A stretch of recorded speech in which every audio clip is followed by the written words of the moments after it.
secara umum ya, Pak Aib, memang Trump ini kan dikenal sebagai presiden yang kebijakannya, kecenderungannya ekonomi sentris gitu ya. Berbeda dengan Bush gitu kan. Ada yang bilang, wah ini terlalu hobi perang nih kalau Bush gitu kan. Nah kalau Trump ini kebijakannya, kecenderungannya, dia lebih suka kebijakan gimana caranya supaya perekonomian di Amerika, di negaranya itu bisa bertumbuh dengan pesat.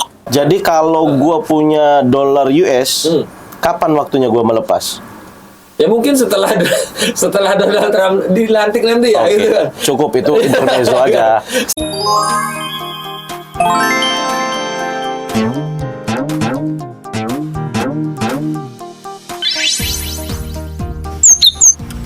Oke, teman-teman, jumpa lagi di Siasat Channel, di podcast Siasat. Kali ini kita talk show dengan dua orang kawan lama dan kawan sejak lama kita.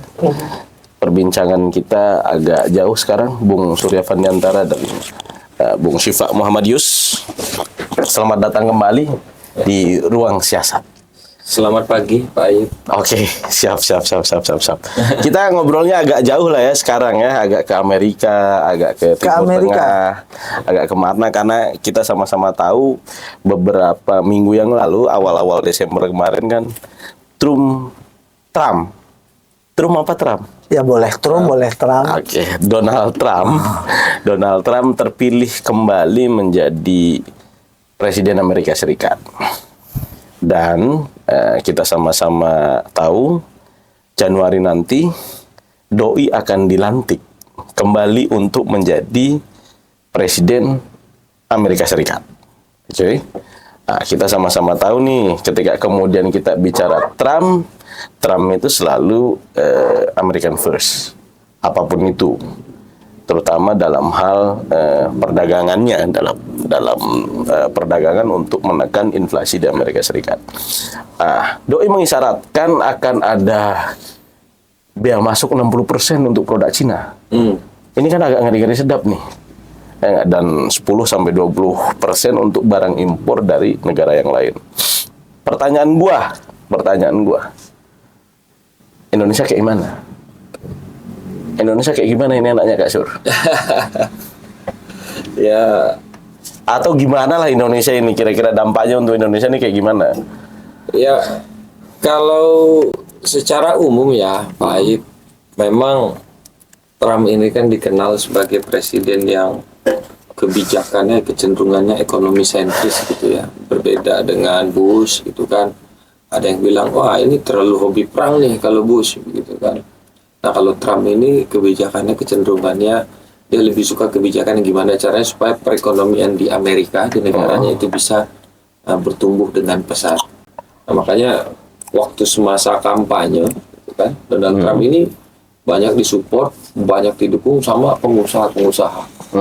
Trump ini ya, ekonom ya. Iya, yang paling populer kan tentu pasti hubungan baik dia sama Elon Musk itu kan. Ya, yang fotonya beredar di mana-mana itu ya. Iya, itu. Dan memang semasa kepemimpinan dia di periode pertama, banyak masukan atau kritik yang disampaikan oleh Elon Musk gitu kan. Baik melalui media sosial Elon Musk itu pribadi ataupun secara langsung kepada Donald Trump, itu ditanggapi serius oleh Donald Trump, termasuk itu terkait bea segala macam. Jadi waktu itu pernah Elon Musk itu kritik ya, kok ini biaya kita ekspor dalam artian pajak itu yang dikenakan bagi pengusaha Amerika Serikat itu ya, ketika barangnya masuk ke Cina itu lebih besar dibandingkan pajak yang dikenakan perusahaan Amerika terhadap produk Cina. Nah itu kan terjadi di era periode pertama Trump terhadap Cina. Nah, bagaimana dengan Indonesia? Indonesia juga pernah, Pak Aib, itu pernah di istilah kebijakan ekonominya mungkin kebijakan ekonomi proteksi ya. Jadi Trump itu nggak mau neraca perdagangan satu negara dengan Amerika Serikat itu lebih tinggi. Jadi nggak mau impornya Amerika Serikat itu lebih besar daripada ekspornya. Oke, ini terjadi sama Indonesia loh. Indonesia nih triwulan pertama kalau nggak salah surplus kan neraca dagangnya dengan Amerika ini.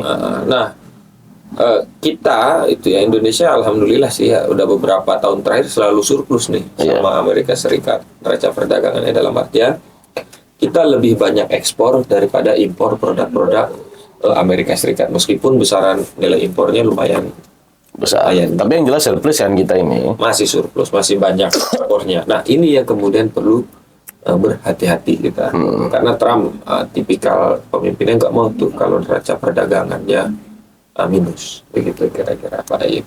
Dari Bung Syifa, gimana kira-kira dampaknya untuk Indonesia ini terpilihnya Trump untuk kedua kalinya setelah dijeda oleh Joe Biden ini? Kalau gue yakin kalau hubungan kita dengan luar negeri itu, kalau soal Trump, kalau dari sisi ekonomi mungkin kayak Surya bilang kan ada beberapa kebijakan ekonomi yang gua tidak menguasai. Tapi kalau dari sisi politik, gua cuma ngelihat terpilihnya Trump kembali ini membuat ada potensi memanasnya kembali hubungan geopolitik khususnya di Laut Cina Selatan.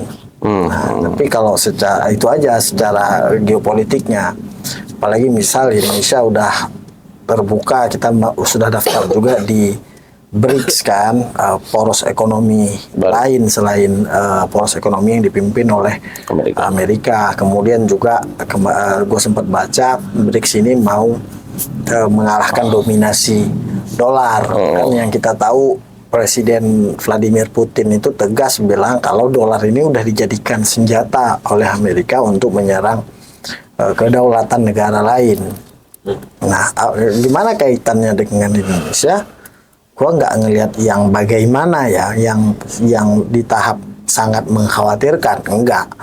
Karena pasti sudah ada kalkulasi hitung-hitungan yang matang dari Presiden Indonesia sehingga dia nggak ragu untuk daftar ke BRICS. Nah, selain geopolitik, gue pikir nggak akan berefek apapun. BRICS itu kan sebelum kemudian Trump terpilih kan? Iya, sebelum Trump terpilih. Biden ya. Ya, Trump kan baru banget terpilih. Iya. Sehingga gue nggak ngelihat ada yang bagaimananya dengan soal politik di Indonesia. Tapi kalau soal ekonomi mungkin kita bisa ngelihat nanti kalau bea masuk itu ditekan sehingga Cina agak sulit barang ke sana, ya ada kekhawatiran di gua misal barang yang terlalu numpuk malah masuk ke Indonesia. Nah, ini yang berbahaya sehingga mematikan industri Indonesia karena kebanyakan produk dari Cina kan.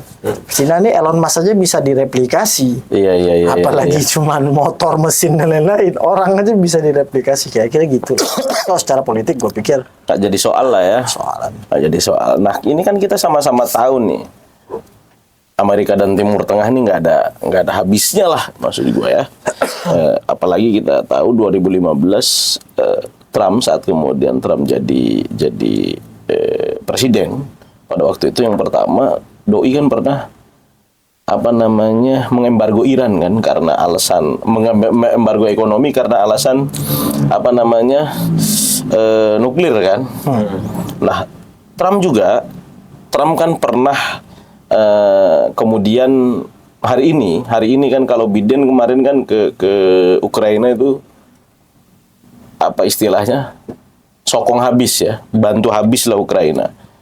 Kalau kemudian kita bicara nih hari ini tadi karena lu bilang soal geopolitik ya, soal kemudian Timur Tengah, Amerika, Eropa, Rusia dan lain sebagainya. Gua pengen tahu pandangan kawan-kawan tentang kebijakan Trump ini ataupun terpilihnya Trump kembali. Bagaimana kemudian hubungan antara AS Eropa dengan BRICS-nya, AS Cina dengan kemudian 60% bea masuknya, ataupun AS Turkiya, Amerika Rusia, dan seberapa besar menurut kawan-kawan pengaruhnya terhadap Indonesia, dan menurut kawan-kawan gimana harusnya sikap Indonesia menghadapi itu semua. Sekalian aja gitu loh, pertanyaan tuh jangan satu-satu, males gua kalau satu-satu. Karena ini kompeten semua bang, jadi Iya. emang harus dikasih dulu. Itu kira-kira begitu pertanyaan gue. Lu dulu Fak, karena lu yang tadi bilang soal kemudian geopolitik kan. Enggak, gue gini, apa Trump ini Kalau tadi kagak ini iniin lagi, pastiin lagi, lu tadi bilang nggak jadi soal. iya Nggak jadi soal. Nah pertanyaan gua, kalau nggak jadi soal, posisi Indonesia kayak gimana? Ini gini. Harus gimana? ini gini. Trump ini menurut gua secara personal, gua yakin banget dia ini banyak gimmicknya. Oke. Banyak juga bluffing kosongnya. Kayak siapa? Ya nggak usah kita sebutin yang Iya. salah. Iya. Nggak baik gitu loh. Nah tapi apa yang perlu dikhawatirkan dari Trump? Menurut gua nggak ada. Nggak ada. Jadi kemarin itu murni cara dia menarik simpati pemilih di Amerika. Ini kan khas calon presiden yang diusung oleh Partai Republik. Khas banget, Make America Great Again, isu-isu senjata, kemudian isu-isu yang berbau rasis juga masih dimainkan. Ini kan khas banget Partai Republik di Amerika. Sehingga apa yang nanti akan terjadi, ya gue pikir Trump pernah memimpin Amerika sebelum Joe Biden, dan nggak yang kayak diomongin.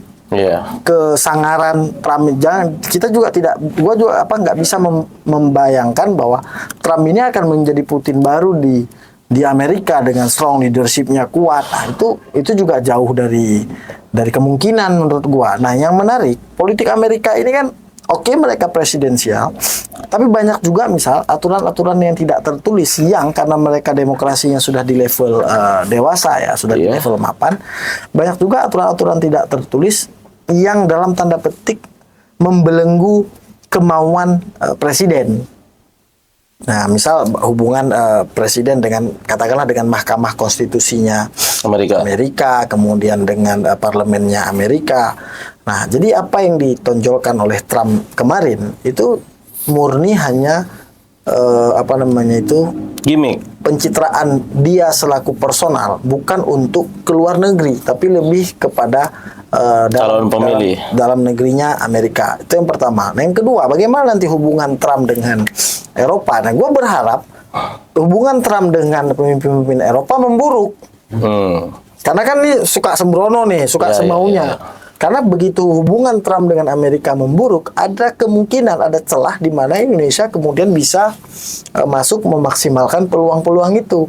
Loh, kalau soal embargo misal mereka, ya kita juga pernah Kopassus itu kan pernah diembargo sama Amerika. Baik-baik saja kok. Gak ada yang perlu gimana-gimana. Ini kayak gimana ya? Menjadikan Trump ada yang ditutupi. Maksud gua, jadi supaya tidak terbuka kelemahan-kelemahannya, orang cenderung memperlihatkan kesangarannya. Jadi gua nggak ini, kalau soal ekonomi ya oke, tidak dengan Amerika, masih ada Cina dan lain-lain kan. Nah, soal geopolitik, siapapun presiden Amerika, ya hubungan Amerika dengan Timur Tengah ya pasti akan selalu memanas, karena kan ada pemanfaatan sumber daya alam yang ingin dikeruk habis oleh Amerika. Tapi kalau kita lihat kondisi geopolitik ini kayaknya mau ada shifting. Siapa sebenarnya yang bisa menjadi pemimpin global? Ya. Jadi mau ada shifting. Amerika ini kan sudah terlalu lama. Ini persis kayak keruntuhan Uni Soviet. Kaisar Romawi. Oh, Romawi jauh Itu kan, banget ya. Kaisar Romawi itu kerajaan besar sekali, tapi runtuhnya itu kan bukan karena perang, tapi lebih karena teritorinya yang sudah terlalu luas sehingga tidak mampu dikontrol. Begitu juga Amerika, sudah terlalu banyak negara-negara yang kemudian dijadikan negara satelitnya Amerika. Nah, sehingga gue pikir ini peluang sebenarnya bagi Indonesia untuk bisa mengukuhkan diri bahwa Indonesia bukan hanya sebagai penonton di kancah pertarungan global, tapi kemudian juga dengan banyak hal yang kita miliki, misal sumber daya alam kita banyak, kemudian populasi kita juga banyak, letak geografis kita yang sangat menarik, itu bisa membuat Indonesia menyalip menjadi salah satu negara yang bisa memainkan peranan penting di dunia global. Gue pikir kayak gitu. AS Cina Ya. Kalau tadi kemudian lu bicara tentang Amerika dan Eropa, Amerika dan Rusia. Hari ini dengan Cina yang jelas sudah, lu juga sempat singgung tadi, Laut Cina Selatan pasti akan memanas lagi. Oh ya, ini kan Amerika kenapa begitu getol menghajar Cina? Ya, karena khawatir dominasi Amerika digantikan oleh Cina. Ya sederhana itu aja. Kalau misal kita ikut teorinya hubungan internasional, teorinya John J. Marsemer misalnya tentang realis. Bagaimana satu negara super power itu tidak akan mengikhlaskan dia untuk diganti, untuk diambil alih power yang sudah dimiliki, sehingga segala hal akan dilakukan. Tidak menutup kemungkinan akan ada intervensi militer Di Laut Cina Selatan. di antara kedua negara ini. Oke. Nah, katakanlah nggak mungkin langsung Cina dengan Amerika bertempur, tapi kan bisa saja mereka berperangnya di negara-negara satelit tadi. Iya. Kebetulan negara-negara satelit sekarang ya di Timur Tengah. Ya, misal kayak Ukraina itu juga apa mau perang lagi atau bagaimana, itu kan juga menjadi salah satu negara satelit. Ya negara mainan lah. Sikap Indonesia? Kalau kemudian hanya membaca, maksud gua gimana? Kita harus bersikap Cina-Cina, Nah, Rusia. Indonesia ini kan clear sekali peran Non-blok. posisi Indonesia ini clear sekali non-blok, sehingga kita ke semua organisasi dunia ya, ada BRICS, kemudian ada G7, G20, kemudian ada satu lagi OECD, itu kan semua kita daftar, semua kita ikut. Ini meneguhkan bahwa kita memang non-blok. Ini juga menunjukkan Indonesia ini bukan negara satelit salah satu negara superpower dunia. Oke, Hubungan mandiri kita lah ya. dengan Cina misalnya, ya kalau transaksi bisnis, dagang, ya udah menguntungkan Indonesia. Jadi kalau tadi lu bilang misal Trump ini selalu American first, gue pikir Prabowo ini lebih Indonesian first daripada Trump yang American first. Oke, iya. Dengan Amerika juga begitu. Kalau kesepakatan dagangnya masuk, kita kerjasama. Iya. Kalau nggak masuk ya, Ngapain? ya gue yakin Pak Prabowo nggak akan mau. Iya. Nggak mungkin juga Amerika mau menyerang Indonesia nih misalnya. Mikirnya bukan 2-3 kali, bisa sampai 100 kali. Kenapa? Market Indonesia ini kan terlalu besar untuk kemudian bisa diinvasi secara militer. Itu merugikan Negara penjajahnya. negara penjajah dong. Secara hukum dagangnya nggak ketemu. Iya. Kak Sur. Ya, Kak Sur. siap. Tadi secara geopolitik ini gua lagi-lagi balik lagi kalau ngomong sama lu yang ngomongin ekonomi gitu loh. Boleh ngerokok kan ya? Boleh kalau di sini. Kalau soal politik ke Kanda Sifak. Kanda sifat. Ini kayak zaman tulis surat pacaran zaman Adinda tersayang. Kakanda di sini baik-baik saja. Ujung-ujungnya bagi dong dikit. Kasur, kira-kira Kasur, indikator apa yang kemudian diperlukan? Ataupun diperlukan dengan dampak terpilihnya Trump bagi perekonomian Indonesia. Yang harus diperhatikan ini indikatornya apa aja, Oh iya. Kak Sur? Jadi kalau yang perlu diperhatikan ya, tapi saya mau jawab yang ini tadi soal geopolitik sedikit boleh kali ya? Aduh. Tapi dalam perspektif ekonomi. Gitu. Ya. Ini juga masuk ini Gini, pertanyaan ini. ekonomi itu kan memang basisnya politik. Nah, jadi politik itu ditentukan oleh ekonomi. Seberapa banyak duit aja. Iya, itulah yang menentukan politik kan. Iya. Politik ini kan suprastrukturnya aja. Iya.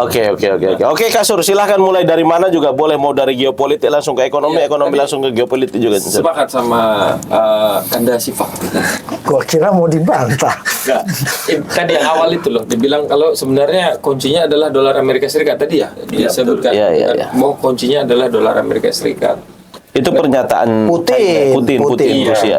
Kuncinya adalah dolar Amerika Serikat. Nah, terus kemudian begini, Pak, kalau secara internasional kita mungkin bisa bilang ada di dunia ya hari ini mungkin ada 4 negara superpower lah ya. Indonesia salah satunya, Kak Sur. Enggak masuk salah satunya. enggak. Masih belum. Belum.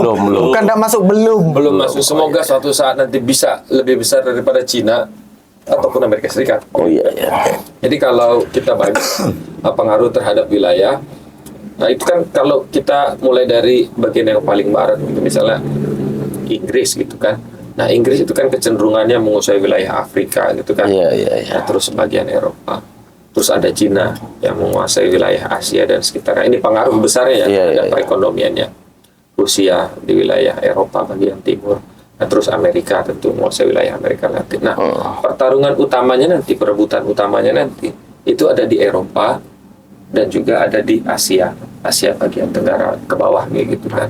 Nah, siapa yang akan menguasai perekonomian di wilayah tersebut? Inggris itu keluar dari BRICS kemarin kan. Nah, pasca perang Rusia dan Ukraina, Eropa benar-benar mengalami penderitaan kan. Nah, pasca perang yang terjadi antara Rusia dan Ukraina, itu kan sempat ada demonstrasi, jadi distribusi gas ke Eropa gitu kan. Tersendat. Iya, tersendat. Gandum juga. Iya, pokoknya itu menderita Eropa akibat Perang. Akibat Rusia, akibat perang antara Rusia dan Ukraina, dan juga makanya Uni Soviet kan coba serang balik, maksudnya Rusia ente jangan gitu dong mentang-mentang. Bentar Uni Soviet maksudnya? Ukraina. Rusia gitu maksudnya. Jadi kan minyak atau gas yang di Eropa itu dari Rusia. Pipanya dan juga sumber daya lainnya itu dari Rusia, dominasinya dari Rusia. Ketergantungan Eropa begitu tinggi terhadap produk-produk Rusia. Nah, maka kemudian Uni Eropa itu akhirnya kan sempat melakukan pembelaan lah terhadap Ukraina. Karena dalam rangka tadi mencegah embargo yang dilakukan oleh Rusia, produk-produknya jangan sampai dong didistribusikan ke Eropa, sehingga kemudian mempengaruhi perekonomian Eropa secara keseluruhan. Itu kan langkah politik yang coba dilakukan oleh Uni Eropa begitu kan. Nah, lalu di sisi lain padahal ada Inggris gitu kan yang juga berupaya ingin menguasai perekonomian di Eropa. Nah, itu kan yang terjadi di Eropa. Maka pertarungan siapa yang akan berkuasa secara ekonomi, misalnya siapa yang mampu mengekspor produknya lebih banyak ke wilayah Eropa, mereka yang akan memenangkannya. Nah, pertarungan ini kan sebelumnya antara Rusia dengan Inggris. Nah, kalau ada Trump, bisa jadi Trump ikut bertarung dalam pertarungan itu. Di Eropa itu? Iya, di Eropa itu. Ada potensi ke sana. Karena Trump dikenal sebagai presiden yang kemudian mampu meningkatkan pertumbuhan ekonomi, meningkatkan produktivitas dalam negerinya.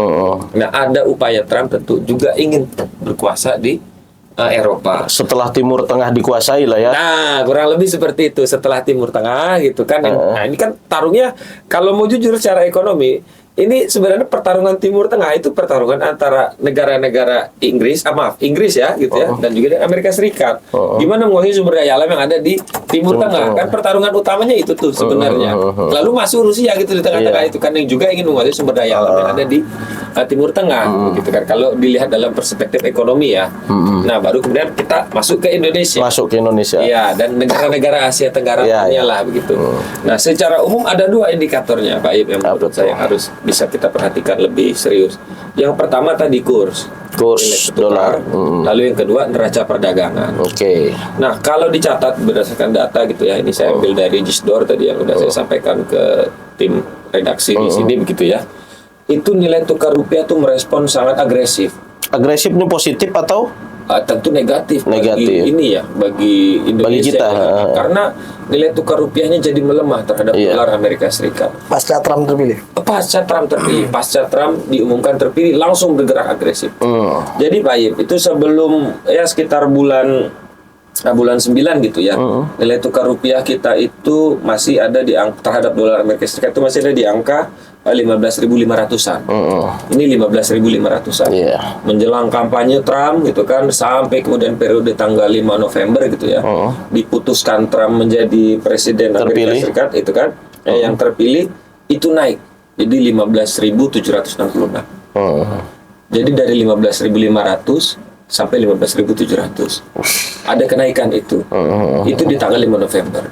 Hari ini nilai tukar rupiah 15.900. Makin tinggi. Iya, apalagi nanti Januari pas pelantikan. Nah, itu yang paling ini harus direspon kan. Nah, itu indikator pertama. Udah kelihatan nih. Jelas. Nilai tukar rupiah aja bergerak agresif gitu kan. Dalam artian dolar ya bergerak agresif, menekan ya nih. Maka akhirnya harga dolar meningkat secara meskipun itu bukan satu-satunya indikator gitu ya. Bukan satu-satunya variabel yang menyebabkan. Jadi kalau gua punya dolar US, kapan waktunya gua melepas? Ya mungkin setelah Donald Trump dilantik nanti ya, Oke, gitu kan. cukup itu intermezzo aja. Setelah Lanjut, Donald Kak Soro. Trump dilantik atau setelah Donald Trump mengumumkan kebijakan ekonomi, kan ada kalau di Amerika ada paket kebijakan ekonomi Iya, gitu ya. iya, iya. Setelah diumumkan paket kebijakan ekonomi ya mungkin akan naik lagi tuh. Bisa jadi turun. Ya makanya sebelumnya pas momentumnya itu loh menjelang itu kan nah, kayak tadi tuh kan tadi di awal 15.500 mau menuju itu di sebelum tanggal 5 udah mulai naik tuh Pak Iya, Yud, iya, gitu iya, kan. Nah di periode itu bagi orang yang biasanya main jual beli falas gitu. Iya, kan. iya, iya, iya. Itu momentum. Jadi menunjukkan para pemain falas atau permintaan terhadap dolar Amerika Serikat semakin meningkat ketika Trump memenangkan pemilu. Iya, oke. Nah, tercermin dari peningkatan nilai tukar rupiah terhadap dolar Amerika. Itu indikator pertama adalah nilai kurs dolar terhadap rupiah terhadap Amerika, kurs dolar kan terhadap dolar. Yang kedua indikatornya apa? Yang kedua itu neraca perdagangan. Neraca perdagangan. Oke, neraca perdagangan kita Trump terpilih Sama yakin sebelum Trump terpilih kita surplus. Lu Iya. yakin nggak ketika kemudian Trump terpilih itu kita akan surplus kalau kita lihat American First itu? Iya. Kalau kita bicara 10 tahun terakhir surplus terus. Oke, ya Nah, sepakat gua. 10 tahun terakhir. Iya. 4 tahun Joe Biden, 4 tahun Trump, Oke. 2 tahun Kita bandingkan. Obama. Periode pertama Trump dan periode Biden. Oke. Kita bandingkan begitu kan. Oke. Neraca perdagangan selalu surplus. Yang menarik itu kita bandingkan ekspornya. Ekspor produk kita. Kita, ya. Amerika. Lebih banyak mana sih ekspornya? Jadi kalau berdasarkan data nih ya dari BPS itu Pak Ib, itu Trump itu kan mulai memimpin dari 2017 sampai 2021. 2021 Januari Biden memimpin Amerika Serikat. Jadi 2021 itu bisa dianggap periodenya Biden gitu kan 2021. Nah, lalu di periode 2018, 17 kan baru memimpin mungkin adaptasi. 2018 sampai kemudian 2020, iya 2020 gitu kan, karena 21 Januari udah dipimpin oleh Biden. Nah, itu ternyata perbedaannya jumlah ekspor kita cukup signifikan. Jadi di periode pertama surplus. tetap surplus, tapi ekspornya, jumlah ekspor kita menurun drastis di era Trump. Di era Trump jumlah ekspor kita menurun drastis. Di era Biden naik. Oke. Nah, jadi di era Trump nih dari tahun 2018 sampai tahun 2020 itu antara 15 miliar US dollar sampai 20.000 US dollar. Oke. Nah, di antara 15 miliar US dollar sampai 20.000 US dollar. Oke. Berarti masih di bawah 20.000 US dollar. Iya. Gitu kan. 20 miliar US dollar. Gitu kan maksudnya. Nah, ini di era Trump di bawah 20 miliar US dollar. Di era Biden. Nah, di era Biden di tahun 2021 saja itu di atas 25 miliar US dollar. Berarti sebenarnya kita ini lebih menguntungkan Biden daripada Trump lah ya. Lebih enak kita ekspor ketika zaman Biden daripada ekspor ketika zaman Trump. Oke. Nah, bahkan di tahun 2022 itu mendekati angka 30 miliar US dollar. Sekitar 27.000 US dollar. Menarik. Sementara di era Trump di bawah 20.000 US dollar. 20 miliar. 20 miliar US dollar ya. Karena satuannya kan juta. Jadi kalau kemudian kita belajar dari Presiden Trump di periode pertama, itu tidak menguntungkan lah bagi Indonesia ya. Kira-kira kurang menguntungkan, bukan tidak menguntungkan ya.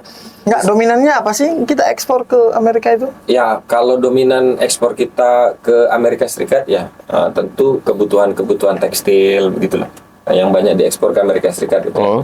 Terus juga beberapa kebutuhan sumber daya alam ya. Kayak kemudian juga ada bahan baku untuk bahan bakar untuk alat-alat produksi begitu kan. Terus juga ada plastik gitu loh, bahan baku untuk plastik begitu kan. Nah, itu yang seringkali diekspor ke Amerika Serikat. Nah, lucunya yang kita impor dari Amerika Serikat apa?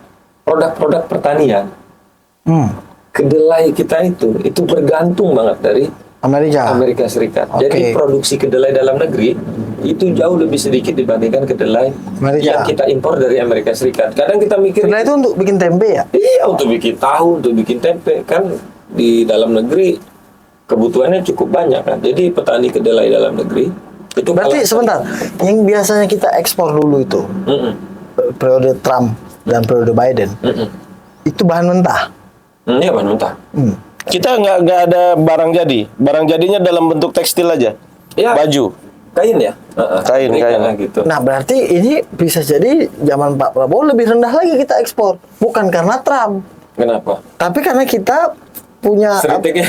kebijakan Pak Prabowo itu kan hilirisasi, sehingga tidak lagi kita ekspor bahan mentah. Itu tergantung produknya dong kalau Produknya dijadiin hilirisasi. dulu barang. Begini, kalau hilirisasi itu tujuannya untuk menguntungkan dalam negeri. Iya. Nah, harapannya ketika terjadi hilirisasi, barang jadi yang diekspor ke Amerika Serikat itu mendapatkan hasil keuntungan yang lebih tinggi besar, ya. bagi perusahaan dalam negeri dan terutama bagi rakyat Indonesia.